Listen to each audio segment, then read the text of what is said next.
Glad you're here for Bills by the Numbers, where we let the stats tell you where the Bills are at. We're presented by FanDuel. Make every moment more. Coming up, the balance between free agency and the draft. Is the equation different for GM Brandon Beane this time around, and why?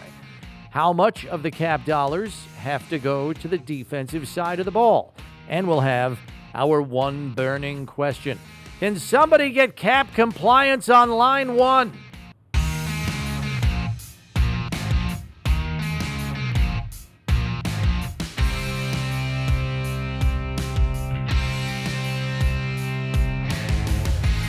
Pleased to have you listening to us here on Bills by the Numbers. He is Bills Wall of Famer Steve Tasker. I'm Bills play-by-play man Chris Brown. And as we approach the NFL Combine at the end of the month, this is where the rubber meets the road for all NFL club decision-making with respect to the roster. The free agent plan comes into focus in terms of a budget and player targets to sign. It's also where the final stage of information gathering happens on draft prospects, whether they have a clean bill of health, and most importantly, are they a fit for the Bills? But despite a change made at head coach this offseason and a scheme change on the defensive side of the ball, a step back in 2026 from where they've been the last 7 years running is not an option. How might that mandate change GM Brandon Beane's approach in improving the roster this offseason? You and I have talked about it a little bit on the Daily Show. I think the trade market is going to be a little bit juiced up this year because of 10 head coaching vacancies, a large number of teams going from 4-3 to 3-4 and 3-4 to 4-3, vice versa. There'll be players on those 10 rosters on the defensive side who fit or don't fit. If they fit in a 3-4 and they're not running a 3-4 anymore, you can trade that guy, and vice versa. I think there's going to be more lateral movement for players and GMs in this season than there has been, just because of how many regime changes there are. Yep. And the scheme fits. The cap continues to go up, so you should be able to kind of squeeze a more expensive player under your cap if you've got the room. Teams have known this is coming. The Bills are in better shape than they have been in years past at this point. It doesn't mean they'll get to better shape than they need to get. But so I really think this year, as far as philosophically changing your roster, I think the trade route is going to be, I think, a little bit more juicy than it has been in years past. Yeah, it makes sense to think that the trade market would be more robust, and then you couple that with, the teams that are typically in need of making moves just to become cap compliant, and then on top of that, salary structures on players that have just gotten too fat to justify the expense, and those players getting pushed potentially into the market. I think it's going to be a very intriguing offseason for the Bills, knowing what has to change and the degree of change on the defensive side of the ball, and how the Bills are going to find the financial space to address all of that while also entertaining a draft shortly thereafter. I think it's going to be a fascinating offseason for this team because of how much has to change so as to adjust to the new scheme defensively while also not losing any ground in their contender status, right, if you will. Taking a step back really does not sound like an option here, even though when you make a change like this, there is a chance you slide back a little bit from what you've been the last several years. As we know, job one will be for the Bills to become cap compliant. Even with a cap set to go up between $20 to $25 million, Buffalo still has work to do to not only get under the cap, but create enough space to fortify the roster in some capacity in free agency. In years past, we've largely seen Brandon Beane swing for value in the free agent market rather than go big game hunting. And with cap constraints, they're likely to do the same this offseason. The question is, what percentage of their free agent budget do you believe goes to the defensive side of the ball, knowing that's where they have far more holes, at least on a surface look? I was going to kind of do the obvious. Certainly they're going to spend more money on the defensive side. I don't know that those guys are out there. I think it'd probably be 50-50. I think if they're going to spend money, it's going to be on a high-end wideout, which will, balance out the ledger of the guys they don't need, that they're going to try and get on defense that aren't available. I mean, you're not going to get Myles Garrett on the free agent market, or T.J. Watt, or Kyle Hamilton, or some of these guys, right? Defenders are more valuable and are more costly. So I think Brandon Beane's probably going to continue to go value on the defensive side, particularly in this first year of a new defense, rather than go all in, try and get a swing for the fence on a home run. Now, there may be one that's presented to him by another team that we don't know about, maybe, but I would think they're going to spend more on fewer guys on the offensive side of the ball to make sure they can still keep scoring touchdowns, even if it takes them a minute to find their legs on defense. Yeah, if you're talking dollars and cents, I would tend to agree. It's probably going to wind up being balanced when it all comes out in the wash. If you're talking bodies, though, right, it's probably 80-20 defense. Well, yeah, it's just by sheer number. Yeah, and I think there are going to be some players on that side of the ball that just flat out don't fit anymore with the new scheme change. And even if they're under contract, they might be a cap casualty or just deemed not a fit and moved via trade, to get back to your earlier point. And so I think if you're talking in terms of bodies, the defense is going to endure far more changeover than the offensive side of the ball this offseason. We have often seen Beane fill as many perceived roster holes as possible with free agents, so his hand is enforced in the draft. And more often than not, he's been successful in doing that. But knowing the pressure is there to get over the playoff hump right now, does Beane have to acquire more proven commodities in free agency to improve the roster rather than drafting players and hoping a few of them are starting caliber answers for their offensive or defensive lineup? Yeah, it's a good question.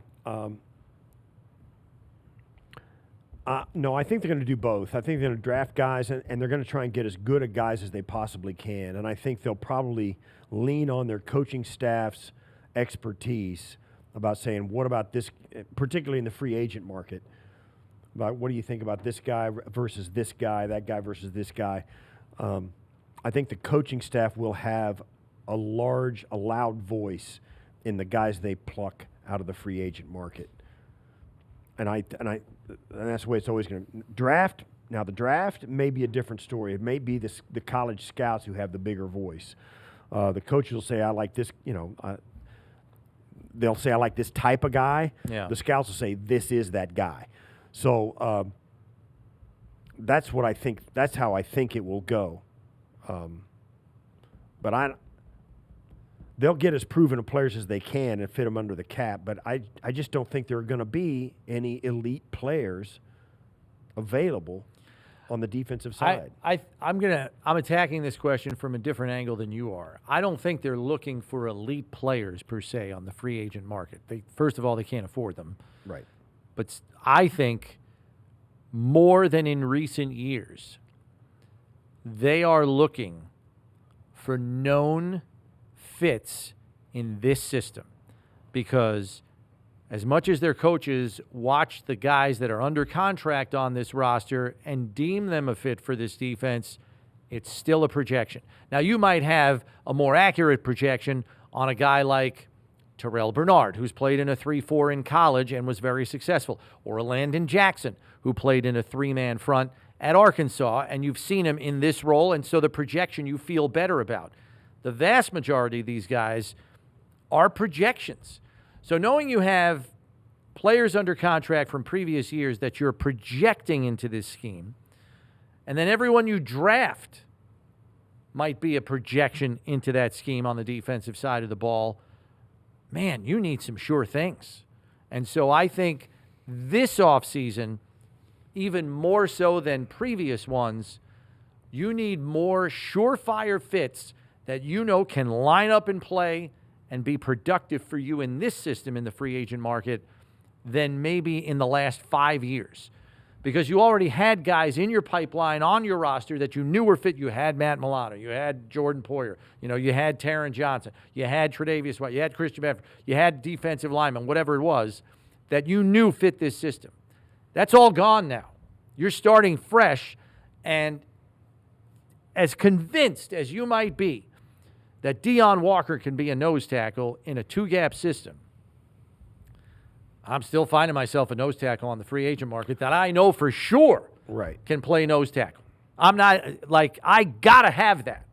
And so I think because of, and desperation is not the word I'm looking for here, but because you have to have positional certainty at some positions in this 3-4 defense, I think you unequivocally have to find free agent answers. They can be budgetary, but as long as you know day one, I put the ball on the ground, that guy can play nose tackle for me. And that's in the this gray system. area. You have to have answers. That's the gray area we're talking about. If you've got a guy like an Ed Oliver who's a first-round draft pick and has got first-round capabilities, and when he's out there and healthy, he's a difference maker and a real, kind of a problem in a 4-3. And you put him over to 3-4 and you think, okay, it's going to take some getting used to, but his athleticism and his traits are better than Joey Bag of Donuts, who his traits, whatever they are, and his gifts, which are not as good as Ed's, but he's built for the 3-4, I mean. He's built for this system. That's the gray area you have, is Ed with his gifts, and maybe not exactly what you want, but his athleticism and his skills allow him to figure it out and be productive? Or is he better as a guy who doesn't fit but is a better athlete than a guy who does fit who's not as good an athlete? You know what I'm saying? Mm-hmm. That's the gray area, the call you got to make. That's the call you got to make as a coaching staff. It's not easy until you actually, because you don't get a chance to line these up in a game and find out. Which is why I think Beane's going to lean toward guys that he sees on film being productive in a 3-4 scheme. Oh, and we can get him for $6 million a year? Done. Get him in here. That's right. Like, you know what I mean? Like, it's that kind of, I think that's the scenario he's going to put himself in more often. The problem, and as crazy as it sounds, you're going to pay the guy $6 million a year, you're going to get $6 million in value when everybody around him is making 20 and they're getting $20 million in value. That's a problem. Yeah.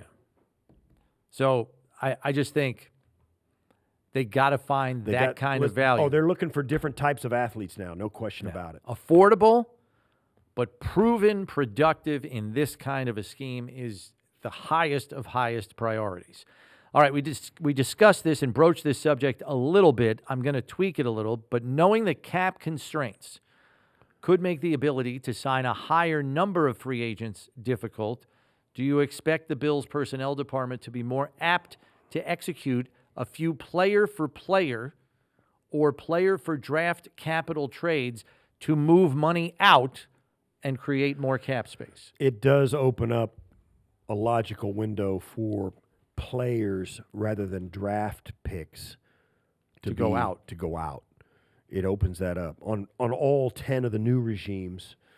And with that many teams moving around like that, it will also kind of reach out and make its way into other teams who aren't making regime changes but have guys available, or who they're deep at this position or shallow at the position and they need the guys.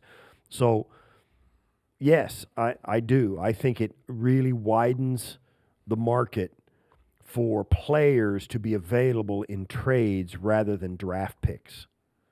Yeah. Now, certainly we're going to see the same number. Listen, we're going to give you our one this year for your one next year, and you can pick your guy, and we'll take your one for next year. We're seeing that. We see that all the time, right?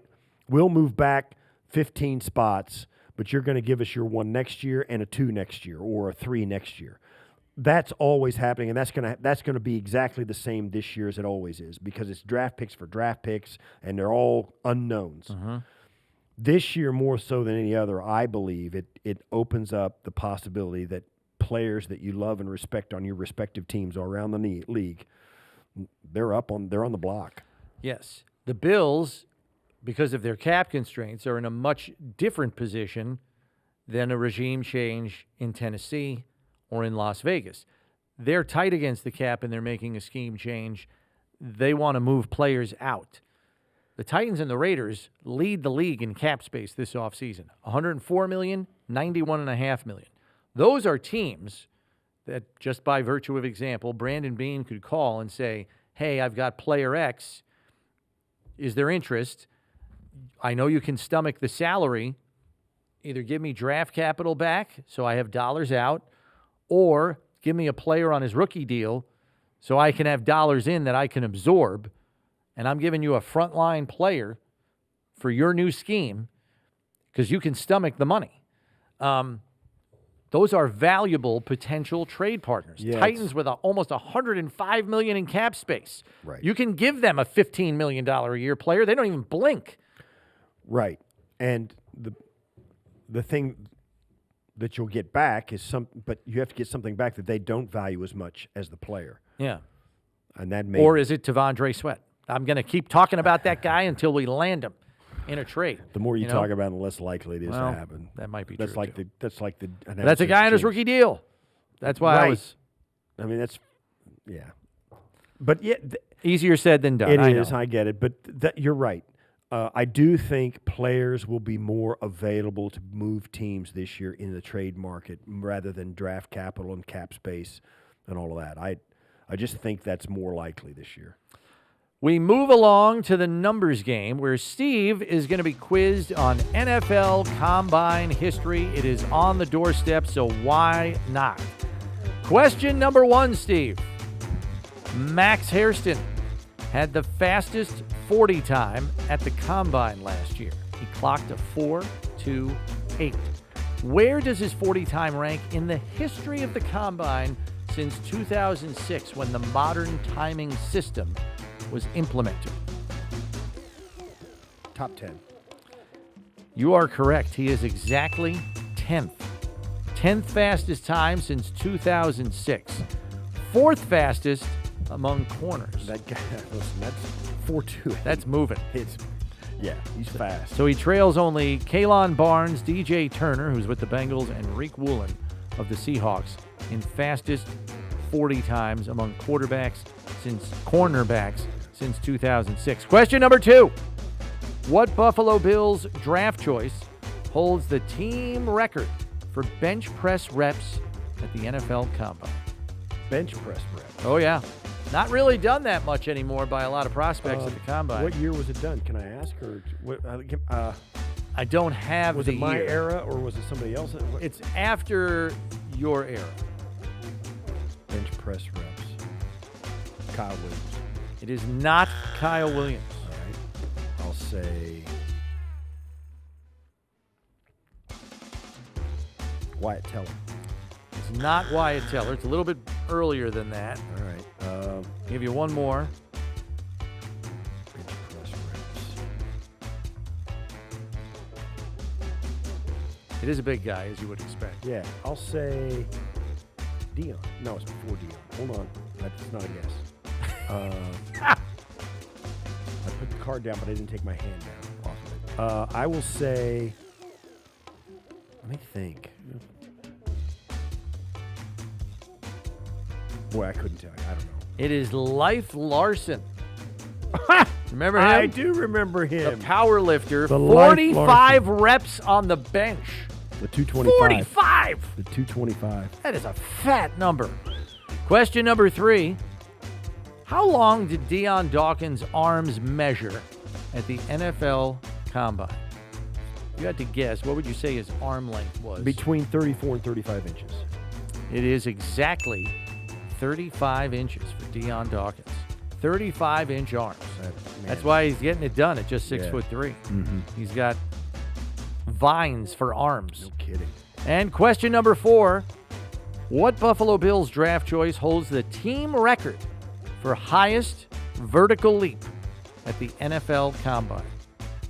You want to know what the number is? Sure. 41.5 inches.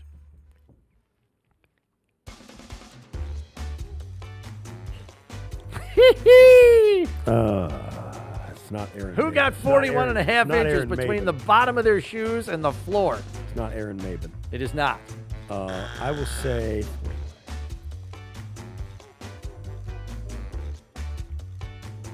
I'm leaning towards. Is it an offensive player? It is not. I will tell you it's a defensive player. I'll say Tre'Davious White.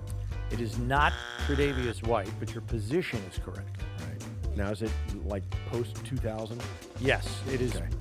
I'll say... It's within the last 10 years. Yeah. I'll say... you wouldn't say Max Harrison, although running fast. It's not Max, right? No, he is third all-time. 39 and a half inches. I'm going to say... I should know. I knew this. Is it Terrell Bernard? It is not Terrell Bernard. It is Ronald Darby. Oh, there you 41 and a half inches, the first pick in the 2015 draft in round 2.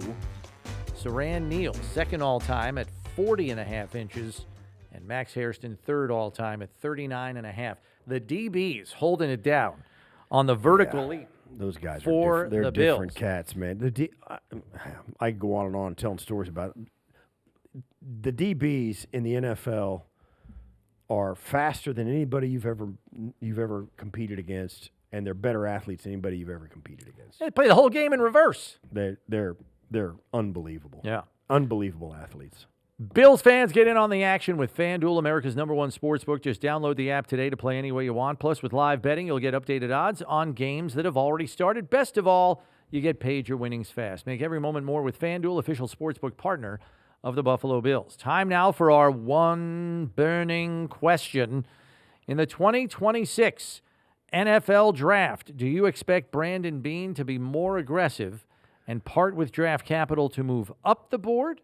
Or do you think, after possibly being somewhat limited in free agency, that Beane will be more apt to trade back out of positions to acquire more draft capital and take a volume approach? I think it's more likely that he takes a volume approach because they're picking 26th overall. Now, I don't know how many guys they have a first-round grade on. So, and nobody does. They probably haven't even decided that themselves. But if there's like 30, maybe they do move up. If it's, 20 or 15, then they'll probably move back and get more picks. Last year, it was one of those drafts where most of the value was between the second and fourth round. There was a ton of players in that spot there, which meant, that's where you want to pick. I think it's more likely this year that he drops back, grabs a bunch more picks, and makes selections. Yeah, I think volume is the way they're going to go. Only because they're picking 26 to begin with. Yeah, it's going to be hard to move up to get somebody. So I think he's more apt to go with the volume approach, especially with cap constraints. Odds are not as many free agents coming in. So your numbers might be down there, so you got to increase your numbers in the draft, move back, add picks. I mean, they only have 7 going in, and it's all their own through the first 5 rounds. So they're going to be drafting low every single round. If you move back, you can at least get higher in a round or two with extra picks that you acquire. And also, this is the pick that you get, the 25th pick, or whatever it is, 26th pick. There's just it's a quarterback weak draft, so there's not going to be teams wanting to get into the end of the first round so they can grab a 5th year on a quarterback. You're just not going to be able to. You might be able to move back, but only I don't even know because there's no Lamar Jackson in this draft where a team might say, you know what, we're going to take a flyer on this quarterback, thinking and we're going to get an extra year on his contract by picking him in the first round, kind of thing. So I think the Bills will probably market that pick big time and see what they can get for it. You can just see teams going, yeah, we'll give you a pick, like a really good pick next year. Yeah.